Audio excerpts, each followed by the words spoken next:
Le 12 juin 2025, le Boeing 787 Dreamliner d'Air India, vol AI-171, s'est écrasé peu après son décollage de l'aéroport d'Ahmedabad, en Inde, à destination de Londres Gatwick.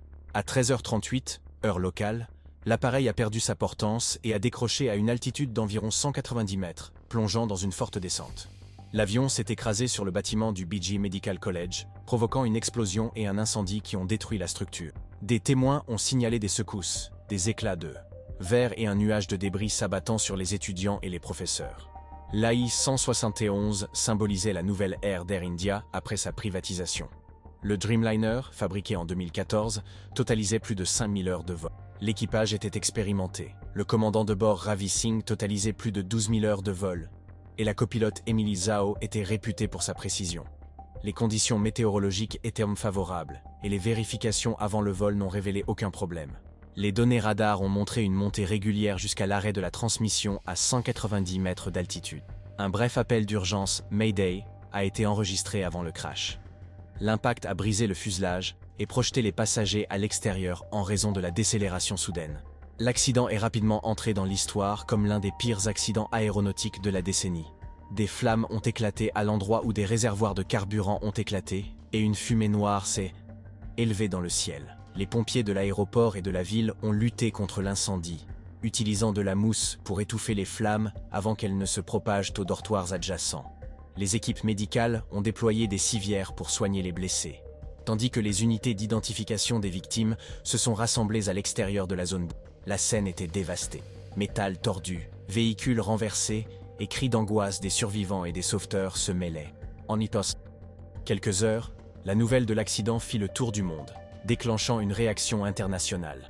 Des équipes du Bureau national de la sécurité des transports des États-Unis et de la Federal Aviation Administration, FAA, sont arrivés à Ahmedabad le 15 juin pour inspecter l'épave et aider les enquêteurs indiens en apportant du matériel spécialisé pour récupérer l'enregistreur de données de vol et l'enregistreur de conversation du poste de pilotage. Parallèlement, les dirigeants de Boeing, sous la direction de Stephanie Pope, directrice de Boeing Commercial Airplanes, ont tenu des réunions d'urgence au siège d'Air India à Gurugram pour discuter des premières conclusions et soutenir l'enquête. GE Aerospace, fournisseur du moteur du Dreamliner, a également envoyé des ingénieurs à Ahmedabad. Ces efforts multinationaux visaient à reconstituer les derniers instants de l'AI-171, à coordonner la collecte de preuves et à garantir la transparence d'une enquête qui a rapidement pris une tournure cruciale et a eu des répercussions sur les régulateurs de l'aviation du monde. Au vu des sombres statistiques de la catastrophe, plus de 240 passagers et membres d'équipage ont perdu la vie, sans compter les dizaines d'autres au sol. Mais un individu a déjoué les pronostics. Assis au siège 11A, le Britannique Viswash Kumar Ramesh se trouvait à proximité d'une issue de secours qui allait devenir sa bouée de sauvetage. Lorsque l'avion s'est écrasé contre le bâtiment, Ramesh a déclaré avoir senti l'avion décrocher en vol pendant quelques secondes avant de s'écraser.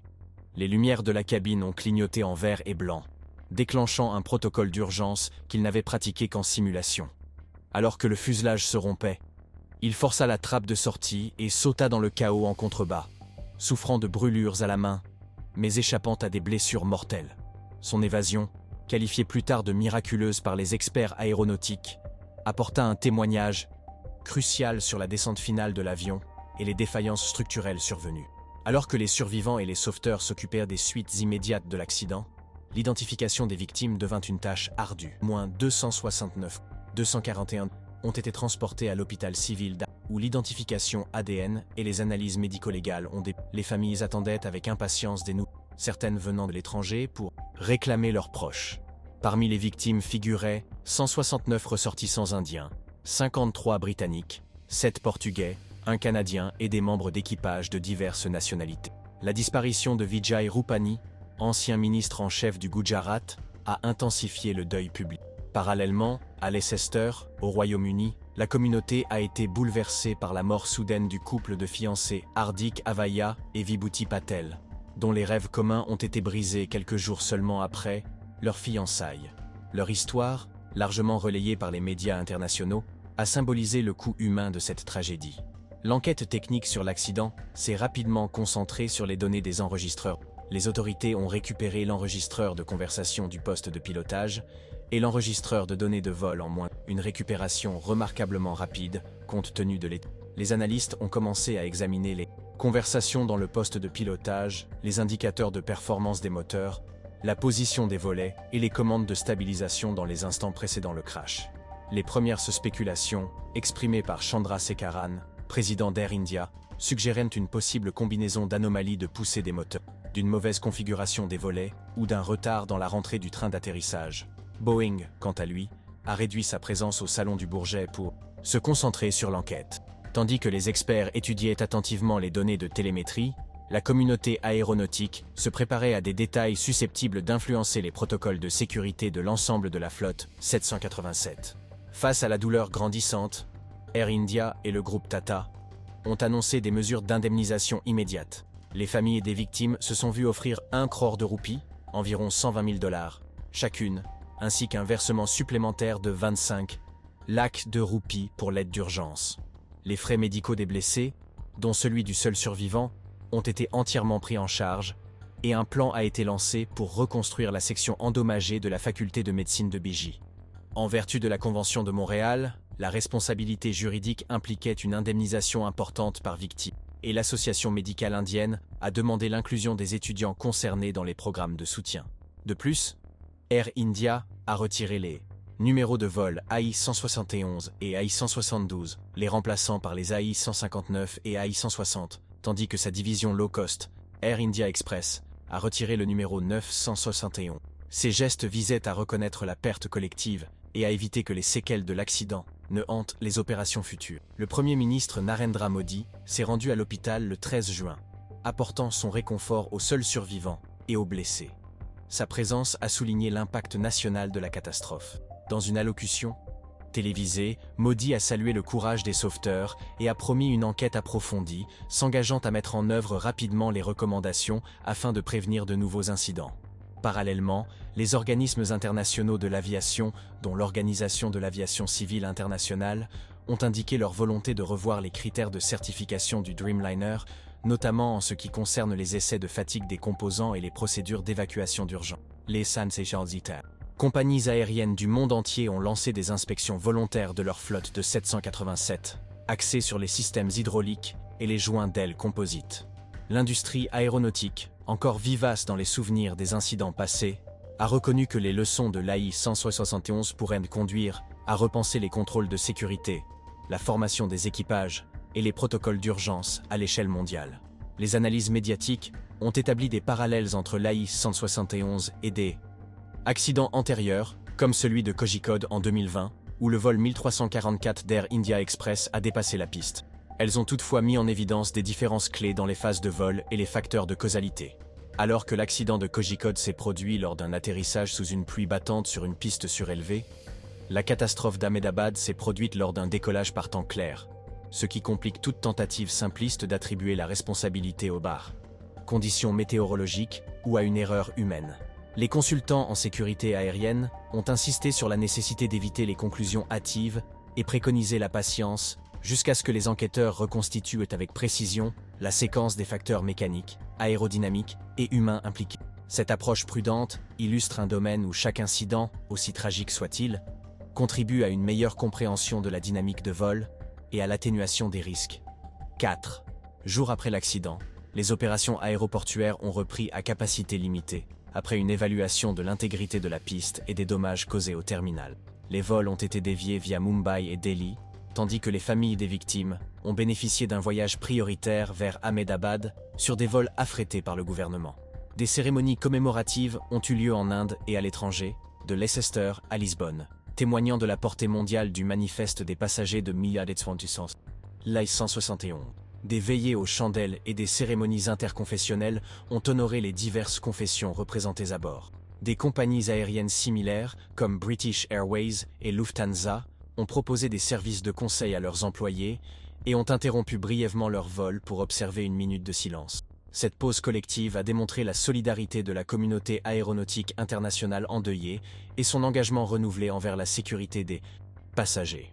Alors que les enquêteurs continuent d'analyser les données des boîtes noires et des composants structurels, l'attention s'est portée sur l'architecture électrique du Dreamliner et le comportement de son fuselage composite sous contrainte. Des tests préliminaires en laboratoire sur l'épave récupérée visent à identifier les microfractures, tandis que des simulations recréent le profil de vol afin de détecter les anomalies de réponse des moteurs et d'actionnement des les SANS.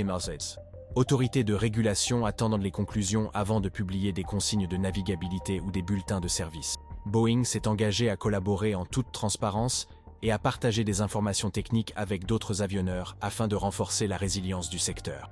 Pour Air India, cet accident représente un véritable test du feu. Maintenir la confiance des passagers dépendra d'une auto-évaluation rigoureuse et d'amélioration concrète de la culture de sécurité. Au lendemain de cette tragédie, une vérité s'impose. Chaque aspect du vol, de la conception à l'exploitation, du cockpit au sol, repose sur un équilibre fragile. La perte de l'AI 571 a bouleversé cet équilibre, suscitant une profonde réflexion parmi les ingénieurs, les régulateurs et les dirigeants des compagnies aériennes. Mais elle a également ravivé la promesse fondamentale de l'aviation. Grâce à une enquête approfondie et à une volonté collective, la tragédie peut engendrer une transformation. Alors que le Dreamliner reprend du service et que les familles enterrent leurs proches, l'histoire de l'AI 171 servira à la fois d'avertissement et de catalyseur, garantissant que la quête d'un ciel plus sûr reste implacable et qu'aucune leçon de cet après-midi fatidique de juin ne soit oubliée. Bien après que les premiers chocs se soient estompés et que l'odeur âcre du kérosène flottait encore dans l'air humide d'Ahmedabad, les enquêteurs ont minutieusement fouillé l'épave pièce par pièce pour reconstituer les dernières secondes fatales de l'AI 171. Un nombre croissant d'experts ont désigné l'enregistreur de conversation du poste de pilotage, révélant désormais ces murmures tragiques, comme l'artefact le plus révélateur. L'appel d'urgence, Mayday, Mayday, plus de puissance, a capturé la prise de conscience frénétique de l'équipage. Leur moteur ne produisait pas assez de poussée pour monter. Les ingénieurs aéronautiques, examinant les 36 dernières secondes de l'enregistrement, ont noté l'absence inquiétante du bruit ascendant caractéristique des moteurs GNX, suggérant une perte de puissance brutale, plutôt qu'une extinction progressive. Une telle anomalie, ont-ils soutenu, ne pouvait se produire que si les deux moteurs subissaient une panne de carburant simultanée, ou si un composant critique du système de contrôle électronique des moteurs tombait en panne catastrophique. Entre-temps, les autorités de navigabilité indiennes ont émis une directive de grande envergure qui a eu des répercussions dans les aéroports de tout le pays. Tous les Boeing 787 Dreamliner immatriculés en Inde, soit 34 appareils, devaient subir immédiatement des inspections supplémentaires. Ces contrôles portaient sur l'étalonnage de la poussée au décollage, l'intégrité des conduites hydrauliques et des circuits de la pompe à carburant, éléments désormais soupçonnés d'avoir joué un rôle dans la catastrophe d'Ahmedabad.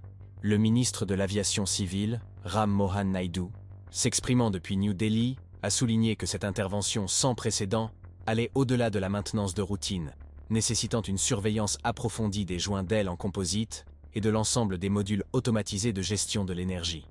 Les régulateurs du monde entier, de l'Agence européenne de la sécurité aérienne à la Federal Aviation Administration ont rapidement fait écho à la prudence de l'Inde, publiant des bulletins de navigabilité parallèles et exhortant les exploitants à réviser les dispositifs de sécurité de l'EEC dans des scénarios d'urgence simulés. Sur le plan juridique, la Convention de Montréal s'est imposée comme la principale référence en matière d'indemnisation, établissant le cadre dans lequel les familles des victimes et les propriétaires de biens endommagés peuvent demander réparation. Le traité plafonne automatiquement la responsabilité d'une compagnie aérienne à environ 175 000 $ par passager pour les dommages avérés, tout en autorisant une responsabilité illimitée en cas de négligence du transporteur prouvé. Les offres d'Air India, 1 crore de roupies, soit environ 120 000 $ par famille, plus une indemnisation provisoire de 25 lakhs de roupies, indiquaient une volonté d'aller au-delà du minimum, probablement influencée par l'attention mondiale portée à l'accident et la perspective d'un litige prolongé. L'avocat spécialisé en droit de l'aviation, Robert Clifford, qui représente plusieurs familles endeuillées, a souligné que prouver une négligence volontaire serait difficile, mais pas impossible, surtout si l'enquête révélait des lacunes dans les protocoles de maintenance ou de formation. Il a prédit que, si l'assurance du fuselage réglerait rapidement les 250 millions de dollars de perte de l'avion, un dédommagement estimé à 80 millions de dollars en quelques mois, selon les courtiers du secteur, la plupart des réclamations liées aux pertes humaines pourraient s'éterniser, pendant 2 ou 3 ans avant d'être définitivement résolues. Sur le terrain à Ahmedabad, Des scientifiques environnementaux ont lancé une mission parallèle pour évaluer l'impact écologique du kérosène, de la combustion de matériaux composites et des mousses extinctrices. Des échantillons préliminaires de sol prélevés sur le site de l'accident ont détecté des niveaux élevés de substances per- et polyfluoroalkylées, des composés présents dans les agents extincteurs et associés à des problèmes de santé à long terme. Les autorités sanitaires locales, en partenariat avec le Conseil de contrôle de la pollution du Gujarat, ont lancé une étude visant à surveiller les concentrations de métaux lourds et de résidus pétrochimiques par crainte d'une éventuelle contamination des eaux souterraines. Parallèlement, les urbanistes ont élaboré des propositions visant à réhabiliter la cour endommagée, autrefois recouverte de métal tordu et de béton carbonisé, en un espace vert orné d'arbres. Indigène, un mémorial vivant pour les étudiants dont la vie a été fauchée. Cette approche, ont-ils soutenu, permettrait à la fois de penser la terre blessée et d'offrir un lieu de deuil et de réflexion collectif. Les médias internationaux, pour leur part, ont joué un rôle essentiel dans la compréhension du public. Des journaux londoniens au tabloïd lisboète, la couverture médiatique oscillait entre analyse technique et récits profondément humains. Le Guardian a fourni des reconstitutions, jour après jour des conversations dans le cockpit et des procédures d'urgence, complétées par des rapports de terrain de correspondants sur le site du crash. Parallèlement, l'Economic Times s'est penché sur l'histoire de la flotte d'Air India, explorant les incidents passés. Des alertes à la fumée en cabine en 2023 à l'escorte forcée par des avions de chasse en 2017, afin de replacer l'AI-171 dans un contexte plus large de panne imprévisible de Dreamliner. Les réseaux sociaux ont amplifié chaque événement, les familles publiant les noms de leurs proches disparus. Des bénévoles ont créé des réseaux de soutien aux personnes endeuillées sur WhatsApp, et des passionnés d'aviation ont échangé sur des simulations en direct de la trajectoire de l'avion maudit. Des psychologues spécialisés dans les traumatismes liés aux catastrophes ont commencé à arriver à Ahmedabad et dans des villes étrangères comptant de nombreuses victimes, comme Leicester et Lisbonne, pour apporter leur soutien aux familles endeuillées. Des unités mobiles de crise, composées de psychiatres et de travailleurs sociaux, ont mis en place des lignes d'assistance téléphonique pour les personnes en état de choc. Des études sur les catastrophes aériennes passées ont souligné l'importance d'une intervention précoce pour prévenir les affections chroniques telles que le syndrome de stress post-traumatique, SSPT, et les deuils complets. Dans les mois à venir, ces équipes prévoient de proposer des séances de thérapie de groupe, des ateliers d'art-thérapie et des programmes de coaching par les pairs, en présentiel et en ligne. Air India, sous l'égide du groupe Tata, s'est engagé à financer ces initiatives, reconnaissant que son obligation morale allait bien au-delà d'une simple compensation financière. Dans les conseils d'administration de Chicago à Gurgaon, la direction de Boeing a été soumise à une surveillance étroite. Les dirigeants ont convoqué des réunions d'urgence pour évaluer comment l'AI-171 avait échappé au contrôle qualité et au protocole rigoureux de certification de vol.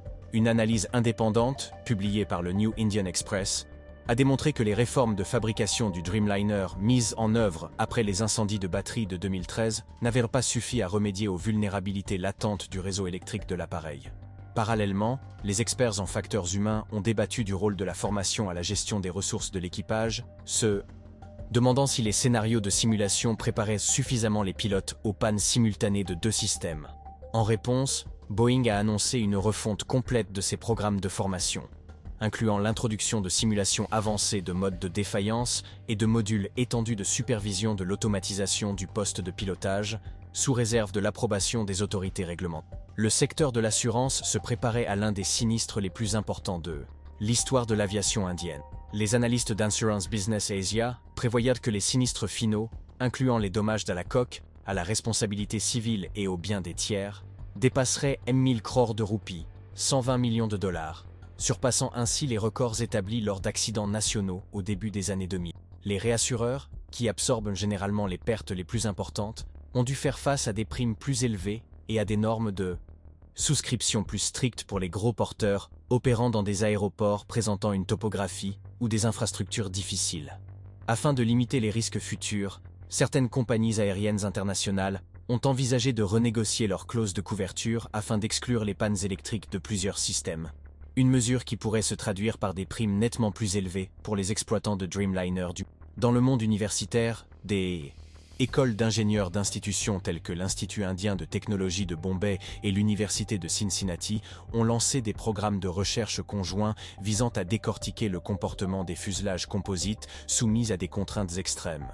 Grâce à des caméras à grande vitesse, à la dynamique des fluides numériques et à des essais structurels à grande échelle, ces équipes espèrent cartographier la propagation des microfissures dans les stratifiés en fibres de carbone soumis à des charges aérodynamiques soudaines.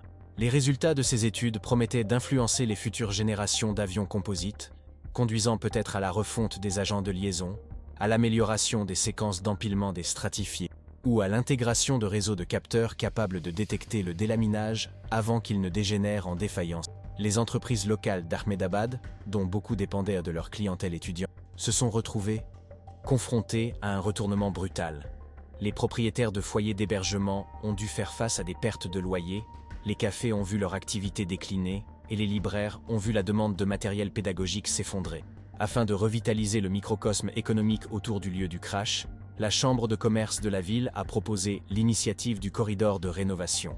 Un plan de réaménagement coordonné combinant des installations artistiques commémoratives et des exonérations fiscales pour les nouveaux locataires, subventionnés par une taxe spéciale sur les propriétés commerciales voisines. Cette approche visait non seulement à restaurer les moyens de subsistance, mais aussi à canaliser la détermination collective vers la renaissance de la communauté, un thème repris lors des forums civiques où les habitants ont partagé leur vision d'un quartier transformé et unifié. Sur le plan politique, le crash est devenu un point central des élections générales indiennes. Dirigeants de l'opposition ont critiqué le bilan du gouvernement en matière de surveillance de l'aviation, pointant du doigt les déficiences des infrastructures et le manque de personnel dans les tours de contrôle. Le parti au pouvoir a répliqué en mettant en avant des réponses politiques rapides, allant de l'analyse accélérée des boîtes noires, en partenariat avec le NTSB à l'envoi de vols spéciaux pour transporter les familles des victimes à Ahmedabad.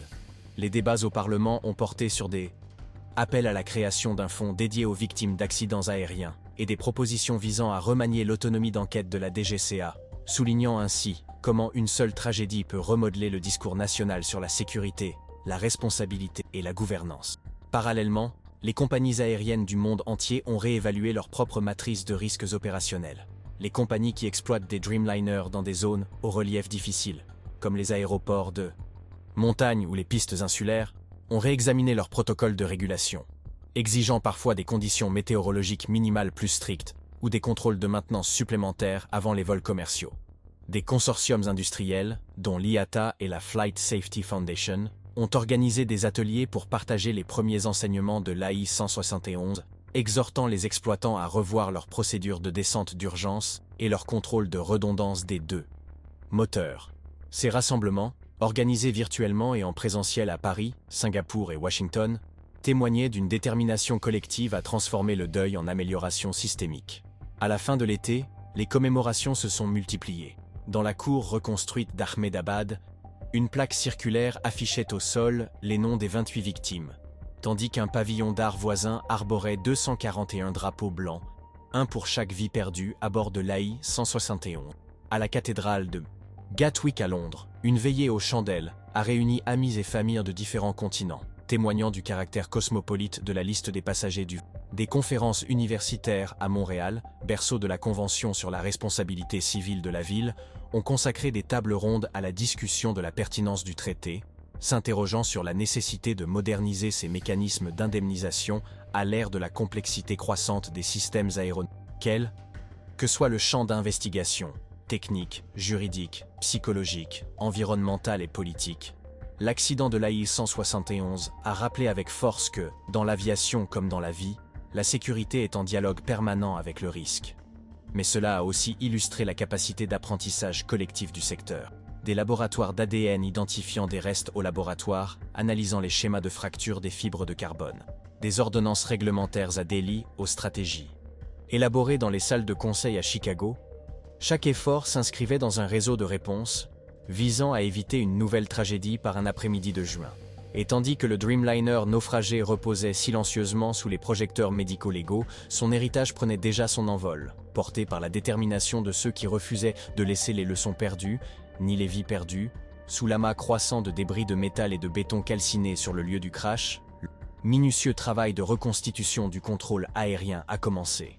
Des experts de l'autorité aéroportuaire indienne ont analysé image par image les enregistrements radar, les enregistrements vocaux et les notes des contrôleurs afin de déterminer le moment exact où l'AI-171 a dévié de son profil de montée assigné. Ces enregistrements, combinés aux transcriptions des échanges radio entre l'équipage et la tour d'Ahmedabad, ont révélé que l'équipage n'avait signalé aucune anomalie avant environ 15 secondes avant l'appel d'urgence Mayday. À ce stade, des conversations fragmentées ont révélé une confusion concernant les relevés des instruments, un écart inattendu entre la vitesse indiquée et la vitesse verticale, suggérant qu'un capteur transmettant des données erronées aurait pu déclencher une réaction en chaîne de calculs erronés par le système de gestion de vol de l'avion. Tandis que les experts techniques décortiquaient les boîtes noires et les transcriptions du poste de pilotage, la faculté de médecine, dont le dortoir avait été frappé par l'AI-171, était confrontée à une avalanche de traumatismes parmi ses étudiants et ses professeurs. Des psychiatres spécialisés en intervention de crise ont travaillé main dans la main avec les psychologues de l'école pour proposer des séances immédiates de décompression émotionnelle aux personnes ayant été témoins de l'impact ou blessées par la chute de débris. Des cliniques installées dans les services adjacents dispensaient des soins, des plaies, des traitements des brûlures et des radiographies. Mais c'est le soutien psychologique à long terme que les dirigeants institutionnels jugèrent le plus crucial. Des études en psychologie des catastrophes montrent que les survivants exposés à de tels chocs violents et aigus sont exposés à des risques accrus d'anxiété chronique et de syndrome de stress post-traumatique. Conscient de ce constat, le BG Medical College est devenu un modèle d'intégration des soins de santé mentale dans les interventions institutionnelles face aux tragédies de grande ampleur. Parallèlement aux interventions de conseil sur place, un consortium d'ONG a coordonné un réseau de bénévoles à Ahmedabad. Des infirmières retraitées prodiguant les premiers soins dans des centres de triage improvisés aux étudiants en architecture. Documentant les dommages structurels futurs codes du bâtiment, la ville a mobilisé la société civile de manière inédite. Un groupe de bénévoles, Ahmedabad United, Amamimi City, utilisait des drones pour cartographier les champs de débris et identifier les zones sensibles où des matières dangereuses pourraient subsister. Leurs relevés aériens ont guidé les équipes sur le terrain sur les endroits où appliquer des traitements à base de mousse spécialisée pour neutraliser la contamination au PFAS par les agents extincteurs. En collaboration avec le Conseil de contrôle de la pollution du Gujarat, ces équipes locales ont veillé à ce que la réhabilitation environnementale ne soit pas reléguée au second plan par rapport aux secours d'urgence, illustrant ainsi comment l'action communautaire peut être intégrée aux protocoles officiels post-catastrophe. Le crash d'Ahmedabad a suscité une avalanche de publications universitaires sur la défaillance des matériaux composites du Dreamliner. Une étude publiée dans le Journal of Composite Structures a révélé que les résines du fuselage présentaient des microfissures inférieures aux limites d'essai, suggérant une fragilité structurelle sous des contraintes soudaines. Cela a conduit à réclamer de nouveaux essais de contraintes multi-axes pour la certification. Dans le domaine juridique, des experts ont analysé les enquêtes multinationales complexes, soulignant les lacunes dans les protocoles de partage de preuves entre les pays, selon un article de l'Air and Space Law Journal. Le débat a mis en lumière le conflit entre sécurité publique et protection des données industrielles. L'impact commercial a également été significatif. Les réservations pour les Dreamliner d'Air India ont chuté de 18% sur la ligne Ahmedabad Gatwick. Des concurrents comme British Airways ont constaté une forte hausse de la demande. Des enquêtes ont montré que 40% des passagers se méfient désormais des avions composites, ce qui a incité les compagnies aériennes à intensifier leur campagne de sécurité. Dans le secteur, Boeing a lancé une enquête interne après avoir révélé que certains fournisseurs de panneaux de fibres n'avaient pas effectué d'inspection sur site depuis plus de 18 mois en raison de la pandémie. Bien qu'il n'existe aucun lien direct avec l'accident, cette situation a relancé le débat sur la surveillance de l'intégrité structurelle à l'aide de jumeaux numériques et de capteurs. Face à ce constat, des établissements comme l'IIT Madras et Embry-Riddle ont lancé des masters axés sur la sécurité des systèmes aéronautiques, mettant l'accent sur l'analyse des capteurs, les facteurs humains et la réglementation. Les étudiants étudient le cas de l'AI-171 pour comprendre comment prévenir de futures catastrophes. Si vous avez aimé cette vidéo, n'hésitez pas à aimer et à vous abonner à notre chaîne. Laissez également un commentaire ci-dessous et dites-nous, que pensez-vous du crash d'Air India? Qu'attendez-vous? Nous voulons connaître votre avis. Merci d'avoir regardé et à bientôt.